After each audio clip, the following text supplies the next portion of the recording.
Assalamu alaikum. Starting with the name of Allah is very merciful, and say welcome to my new video about screening test.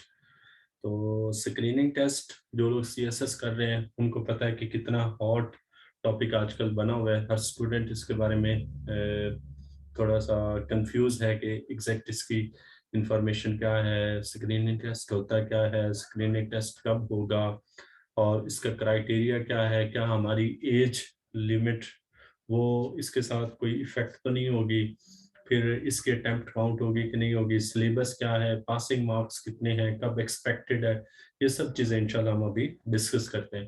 तो पहला हमारा जो question है वह है what is screening test. Screening test basically क्या होता है? तो स्क्रीनिंग टेस्ट जब भी कोई कॉम्पिटिटिव एग्जाम होता है तो कॉम्पिटिटिव एग्जाम से पहले अगर जो रिक्रूटिव प्रोसेस है उससे पहले अगर कोई गवर्नमेंट इस तरह का एग्जाम ले जिससे फिल्टर आउट किया जा सके जो सीरियस पीपल हैं, जो सीरियस कैंडिडेट हैं, जो सीरियस एस्पायरेंट्स हैं, वो ही सामने आ सके, तो उसको हम बोलते हैं स्क्रीनिंग टेस्ट। ठीक है, ताकि कॉम्पिटिटिव एग्जाम का जो सही मकसद है वो सामने लाया जा सके। ठीक है, और जो सीरियस पीपल्स होते हैं, सीरियस जो पीपल हैं, वही लोग आगे आ सके। तो इसको हम बोलते हैं स्क्रीनिंग टेस्ट, मतलब कि इनिशियल जजमेंट करना। ठीक है, ताकि कॉम्पिटिटिव एग्जाम के लिए जो सीरियस पीपल हैं वही लोग फिल्टर आउट किए जा सकते हैं। तो इसे हम बोलते हैं स्क्रीनिंग टेस्ट। तो दूसरी ऑप्शन ये है या दूसरा क्वेश्चन ये है कि क्या स्क्रीनिंग टेस्ट पहले भी कभी हुआ है या कहीं और पे इम्प्लीमेंट हो रहा है कि नहीं हो रहा, या कहीं और पे इसकी प्रैक्टिस हो रही है कि नहीं हो रही? तो जी हाँ, बिल्कुल। ये केपीके में और उसके अलावा सिंध के अंदर और इंडिया में, वहाँ पर जो भी कॉम्पिटिटिव एग्जाम होता है पीएमएस वगैरह या इस तरह से, तो वहाँ पर क्या हो रहा है, स्क्रीनिंग टेस्ट होता है और स्क्रीनिंग टेस्ट जो क्लियर करता है वही एलिजिबल होता है आगे कॉम्पिटिटिव एग्जाम के लिए। तो ये सीएसएस का भी कुछ इसी तरह से ही क्राइटेरिया होगा कि वो इनिशियल एमसीक्यूज बेस्ड टेस्ट होगा और उसके बाद उसको आगे ये करेंगे, पास आउट करेंगे, जो पास आउट करेंगे वही एलिजिबल होंगे। ठीक है, तो इसका क्राइटेरिया क्या है? ठीक है, मतलब इसका मेथड क्या है, इसका प्रोसेस क्या है, या इसके अंदर क्या क्या चीज़ें इन्वॉल्व होंगी? तो ये बेसिकली जो हमारे कंपल्सरी सब्जेक्ट्स हैं, कंपल्सरी सब्जेक्ट सिवाय एक सिवाय एक ऐसे के, उन सारों का एक एमसीक्यू बेस्ड टेस्ट होगा 200 मार्क्स का। ठीक है, उसका सिलेबस भी अभी हम इंशाल्लाह डिस्कस करते हैं, तो उससे आपको मजीद क्लियरेंस हो जाएगी। और फिर आगे क्वेश्चन आता है कि इसके लिए एज लिमिट क्या है? तो एज लिमिट बेसिकली जैसे हम सीएसएस का एग्जाम देते हैं तो उसके लिए एज लिमिट आपको पता है 31 दिसंबर काउंट होती है।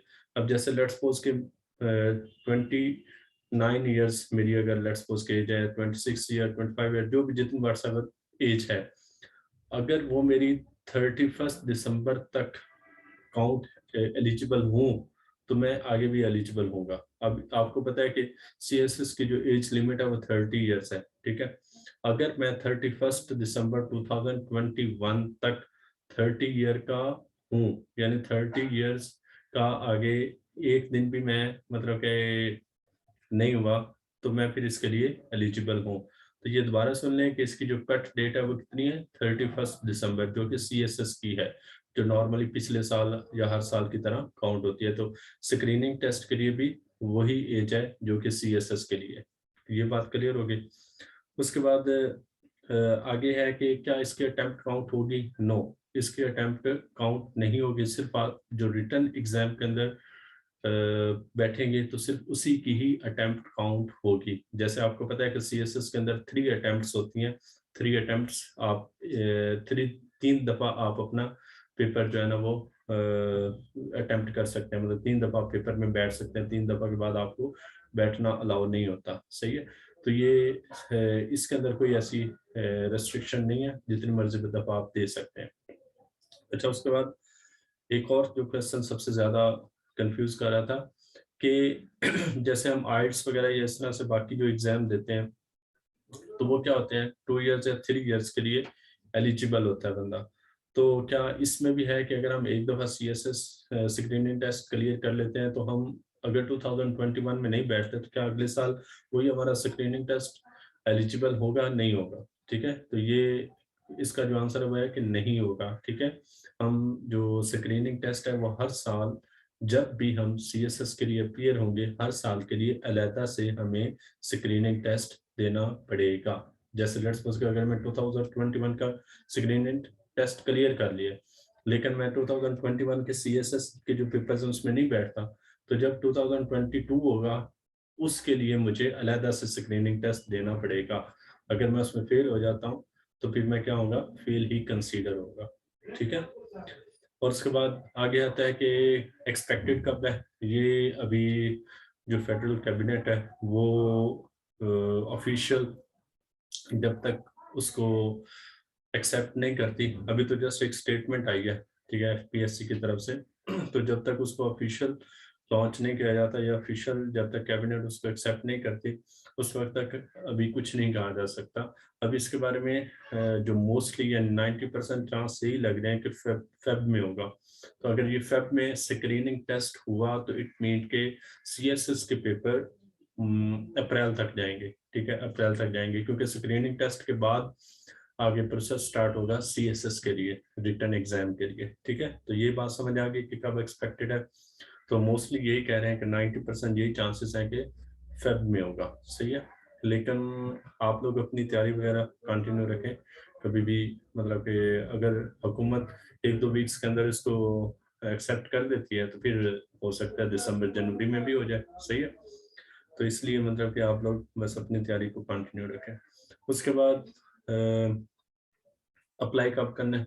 ठीक है, तो अप्लाई अभी जैसे ही ऐड आता है, जैसे ही ऐड आएगा तो पहले आप स्क्रीनिंग टेस्ट के लिए अप्लाई करोगे और उसके बाद फिर सीएसएस रिटर्न एग्जाम के लिए करोगे।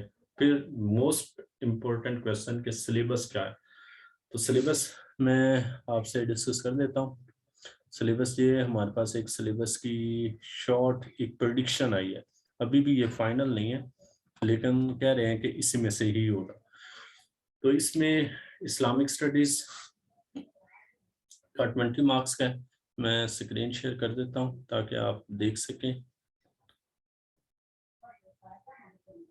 हाँ, ये देखें। अब इसमें जो इस्लामिक स्टडीज का है वो 20 मार्क्स का है।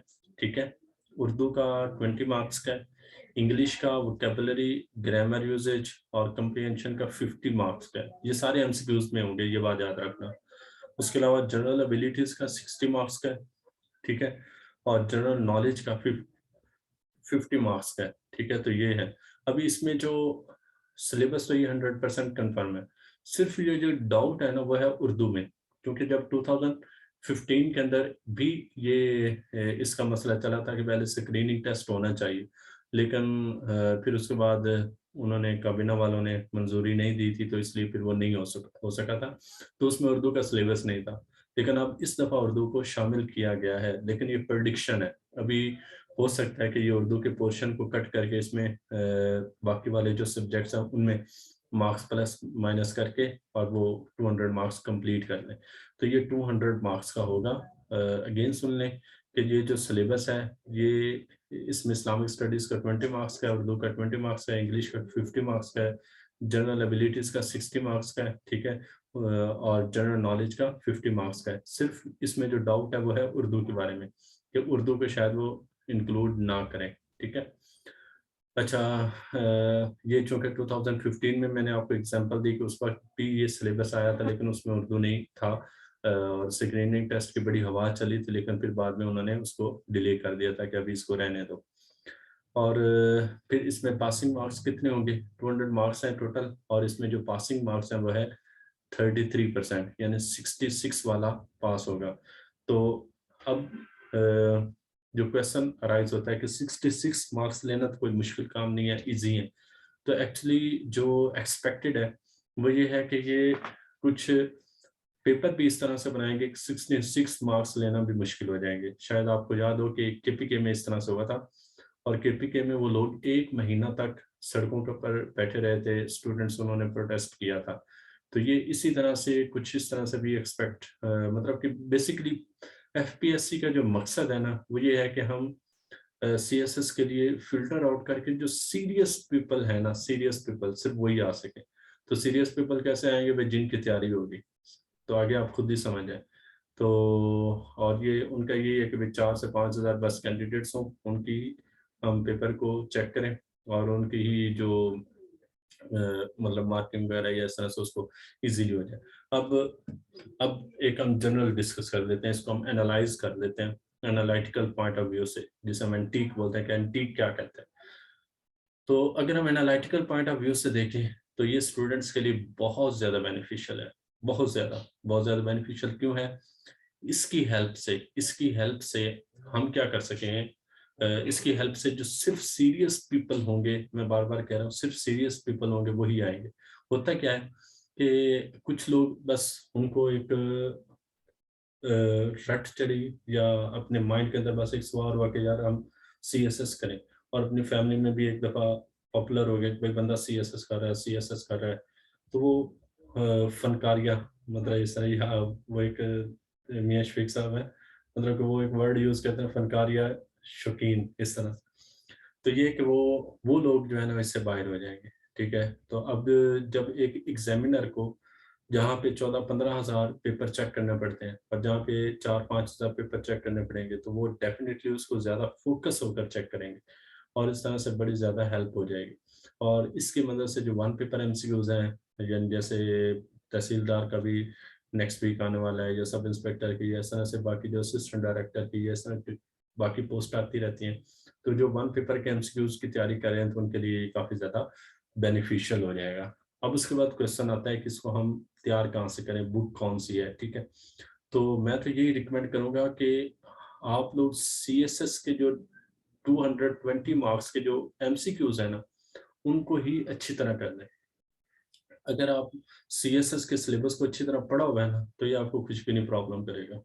अभी एक और भी चीज़ आपको बता दूं कि अभी शायद विद इन 1 वीक या कुछ इस तरह से जल्दी ही क्या होगा कि ये पेपर आना स्टार्ट हो जाएंगे, मतलब कि वो क्या बोलते हैं उसे, मॉडल पेपर। ठीक है, तो मॉडल पेपर आना स्टार्ट हो जाएंगे, तो आप वो भी बाय कर सकते हैं, उससे भी आपको काफ़ी ज़्यादा हेल्प मिल जाएगी। वरना ये वर्ल्ड टाइम्स है, इस तरह से बाकी जो अकेडमीज है ना, वो CSS के जो पास पेपर्स हैं उनके एमसीक्यूज के लिए वो एक अलग से बुक्स देते हैं, उसमें पास पेपर्स भी होते हैं, मॉडल पेपर्स भी होते हैं, सारी टोटल A to Z चीज़ें होती हैं। तो कंपलसरी सब्जेक्ट के MCQs वगैरह, तो वो आप बुक वगैरह कर लें और उससे आपको काफ़ी ज़्यादा हेल्प मिल जाएगी। अच्छा, MCQs को याद करने का एक आप लोगों को बेहतरीन तरीका बता दूँ, इससे हो सकता है और भी कई मेथड्स हों, लेकिन जो एक मेरी नज़र में जो सबसे अच्छा मेथड है ना, वो ये है कि जो भी MCQs है उसके चारों MCQs को, ऑप्शंस को पढ़ें। अब जैसे मैं एक मिसाल दे रहा हूँ कि व्हेन कायद-ए-आज़म प्रेजेंटेड वो 29 पॉइंट्स, तो अब 29 पॉइंट्स आगे जी, तो उसके बारे में आगे नीचे ऑप्शंस दिए हमने। तो आप थोड़ा सा क्या करें कि 29 पॉइंट्स को पढ़ने के साथ साथ उसका बैकग्राउंड और उसका जो आगे हुआ उसको भी थोड़ा सा पढ़ लें। वो किसके जवाब में उन्होंने दिए थे, नेहरू रिपोर्ट में दिए थे या किसके जवाब में, वो सारा आप उसको थोड़ा सा जब बैकग्राउंड से उसको नेट से थोड़ा सा सर्च करके पढ़ेंगे ना, तो वो चीज़ आपके माइंड में बैठ जाएगी। और उससे होगा क्या कि आपको काफ़ी ज़्यादा आपका नॉलेज बिल्ड होना स्टार्ट हो जाएगा और आगे काफ़ी ज़्यादा हेल्प मिलेगी। तो ये सब एक शॉर्ट सा, मतलब एक इंट्रोडक्शन था। दोबारा थोड़ा सा अगर मैं क्विकली रिवाइज कर दूं, तो सबसे पहले ये है कि स्क्रीनिंग टेस्ट एक लेने जा रहे हैं MCQ बेस, और उसका मकसद क्या है, ताकि सीरियस पीपल जो जिनकी तैयारी है वही लोग आगे आ सकें। और फिर उसके अलावा ये कितने मार्क्स का है, 200 मार्क्स का, उसमें पासिंग मार्क्स कितने हैं, 66 वाले पास हैं। और इसकी अटेम्प्ट काउंट होगी नहीं होगी, ठीक है, तो इसकी अटेम्प्ट काउंट नहीं होगी।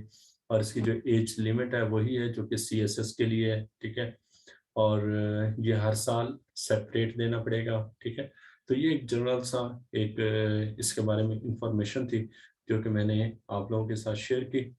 और दुआ में ढेर सारी दुआ में याद रखिएगा, ढेर सारा अपना ख्याल रखिएगा। अल्लाह ताला मेरा और हम सबका हामी और नासिर। जज़ाकल्लाह, थैंक यू।